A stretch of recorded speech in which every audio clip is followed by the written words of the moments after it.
আসসালামু আলাইকুম বন্ধুরা, কেমন আছেন সবাই? আশা করি সকলেই অনেক ভালো আছেন।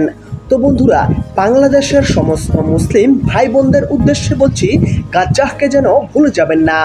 18 জুলাই থেকে 5 আগস্ট পর্যন্ত আপনারা কিছুটা হলেও গাজাবাসীর মতো রক্তাক্ত দিন পার করেছেন। মহান আল্লাহ সুবহানাহু তাআলার একান্ত অনুগ্রহে আপনারা সেই বিভৎস রক্তাক্ত পরিস্থিতি থেকে মুক্তি পেয়েছেন। সুতরাং এই নিয়ামতের শুকরিয়া আদায় করুন। এই রক্তাক্ত আন্দোলনে যারা শহীদ হয়েছেন তাদের পরিবারের পাশে দাঁড়ান। যারা আহত হয়েছেন তাদের চিকিৎসায় সহায়তা করুন। গাজ্জায় আপনাদের ভাই বোনেরা দীর্ঘ 1 বছর যাবৎ এর চেয়ে 1000 গুণ ভয়াবহ সময় পার করছে। সুতরাং নির্ভরযোগ্য সংস্থাগুলোর মাধ্যমে সাধ্যমতো গাজার জন্য সাহায্য প্রেরণ করা অব্যাহত রাখুন। গাজায় পরিস্থিতি স্বাভাবিক হওয়ার আগ পর্যন্ত সাহায্য পাঠানো বন্ধ করে দিবেন না।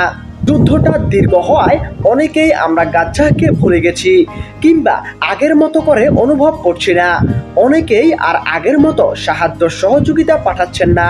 এটা মোটেও সমীচীন নয়। প্রতি মুহূর্তে গাজ্জাকে যেন আমাদের কাছে জীবন্ত থাকে। গাজ্জার প্রতি আমাদের কর্তব্য যেন সর্বদা আদায় হয়, সেটা নিশ্চিত করতে হবে।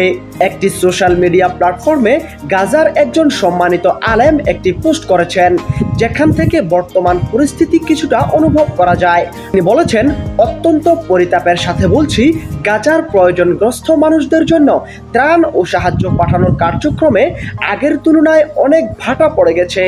অথচ গাজাবাসী বর্তমানে এমন এক সময় পার করছে যখন কিনা বহির্বিশ্ব থেকে ত্রাণ পাঠানোর প্রয়োজন আগের যে কোনো সময়ের তুলনায় বেশি, এমনকি যুদ্ধের প্রথম মাসগুলোর চেয়েও বেশি।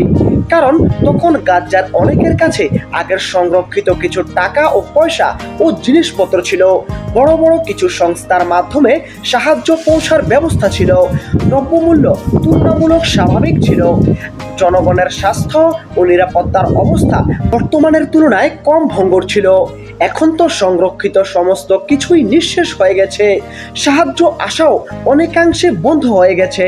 প্রয়োজন আরও বেড়েছে।